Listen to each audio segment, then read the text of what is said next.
Let's do it, guys. Let's learn about my editing software. Hey guys, I'm Andrea. I'm a young adult author and welcome to my channel. So today, finally, I'm going to be telling you guys about the software I use to help me edit. It's called Pro Writing Aid, and I have been meaning to share it with you guys for quite some time now. Literally probably over a year I've been meaning to share it with you guys, so I'm so happy to finally be making this video so that I can tell you guys the software that I use, that I'm now an affiliate with, and I'm so happy about. I don't really think this video needs much of an intro.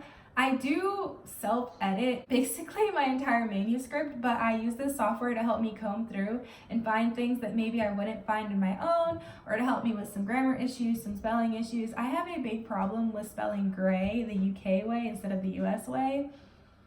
I don't know. Not that that really matters much for my manuscript, but like things like that, this software helps me find because I would just skip right past it. So without further ado, let's just jump right on into looking at my editing software, guys, and I will meet you on the screen. Okay guys, so obviously I couldn't show you my current work in progress manuscript because I want to get it published one day, so that could be a problem. So what I did was I pulled up a final project that I did for school this year in August. Just an interpretive essay, nothing major, like something you guys can actually see how this works on. It's only 4 pages long. So we're gonna get started. So Pro Writing Aid is a software I use to edit, and I'm just gonna show you guys kind of how it works here. So as you can see, the toolbar has, as I've explained in a previous video, summary, style, grammar, overused words, readability, cliches, sticky, diction, all repeats, echoes, structure, sentence, thesaurus, dialogue, consistency, pacing, pronoun, alliteration, homonym, transition, house, combo, plagiarism, acronym, and word cloud. It's a lot. I'm just going to show you guys what I use. So I do use the summary button. It literally, it'll take a second to load, but it just gives you a summary of the entire document. So how does your document stand comparing to other creative works? So overall score for this one is a 68. Not a good score. It's in the yellow, styles a 41 in the red, spelling's an 88, grammar's a 74. And you can just look through this entire summary. I never look through the entire summary. I only really click on this button to just look at the very first page to get an overall idea of how the chapter stacks up. So we had some issues in style. Style is the next tab that I use. And it's gonna highlight some things. Now over here is the clear button, so when you're done you just hit clear, and like if you highlighted something yourself it stays, but the highlights that this program did, they go away. So in style we have readability enhancements. So if I click on this, this is why could be changed to therefore or something. It gives you suggestions sometimes and sometimes it doesn't. So like here are the readability enhancements found. They're just to help it read easier. Passive verbs, it lets you know when those are found, which is super important. Hidden verbs, it lets you know when those are found. As you can see here, we're good. There's no style improvements found, no long subordinate clauses. We've got adverbs going on here. No adverbs in dialogue because we have no dialogue. We've got an adverb outside of dialogue. We've got 3 repeated sentences and 1 emotion tell. So that's what the style tab kind of shows you, and everything is highlighted accordingly. And if I go up here and let's say I want to change something, I'm not actually going to change something, but let's say I did. So let's say I want to change as well as to end. I would just click that and it would change it in the document for me. So, and once I'm done, it'll cross that out, and then like you can hit this next button to show you the next as well as, and you can change that one too. And if you're okay with it, you can just hit the little button that looks like an eye, basically, you can see, and it'll just scratch that out and unhighlight it so it knows, okay, she doesn't want to fix that. So that's always a good thing. Grammar is pretty standard grammar stuff. I would say never fully trust a program with grammar because there's always going to be some things it misses and some things that you yourself have to look at. But It'll tell you your grammar issues, and it'll tell you your spelling issues. Mine is set to creative, so this is a school document, so obviously it's going to be a little different. Overused words, another tab I love. Love, love, love. It tells you what words are overused. So that has been overused, and it tells you how many times it occurred and how many of those occurrences you need to delete. So that was overused. It was used 25 times and it needs to be deleted. 5 of those need to be deleted. So feel and feels is the real reason why I use this tab. Feel, hear, heard, because I can just go highlight those things and then go back and change that to, instead of her saying she feels this way, have her showing how she feels. So show versus tell is something that I use this for.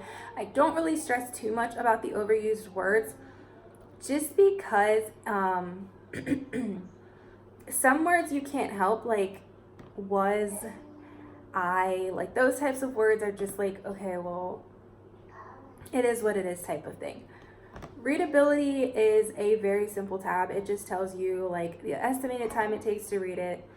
Is it hard to read? It tells you when there's a difficult to read paragraph, when there's a slightly difficult to read paragraph, simple things like that. You just want to, I just look at that just to get an idea of how easy it is to read through. Cliches, this document doesn't help with, because there's no cliches in dialogue, no cliches outside of dialogue, and no redundancies. Usually there's cliches in my manuscript, and so I like to watch out for those things like, I can't even think of one right now, but the apple doesn't fall far from the tree is kind of like a cliche, like something you might not want to have in there because it's like a common saying. Again, this document doesn't have any, so you won't be able to see it. I don't use sticky, I don't use diction, I don't really use all repeats. I don't even really know what it does, but we'll tap on it just for the sake of this video. Okay, so it just does a repeat check. So there's been frequent words or phrases 8, frequent word phrases 6. So it just tells you like the repeats that have been going on throughout your document, which could be important. Echoes is something I use on occasion. It checks your writing for words and phrases that are used in really close proximity. So if I say I in one sentence and then the very next sentence I say I, that would be echoes. I'll show you just to like give you an idea. So 63 close repeats, and it just tells you what they are. So an adult by Ali Broche, those types of things. Structure is one that I use. I don't really use this for anything specific. I just like to know how the structure stacks up. So here it tells you 80% of sentences start with the subject compared to 61% in published writing. So it just gives you some comparisons that like I don't really pay much attention to, but it's cool to know how my like novel stacks up. Like don't be too hard on yourself if yours is way off from published works, because it's really not that serious, but I just like to look at it because I think it's pretty cool.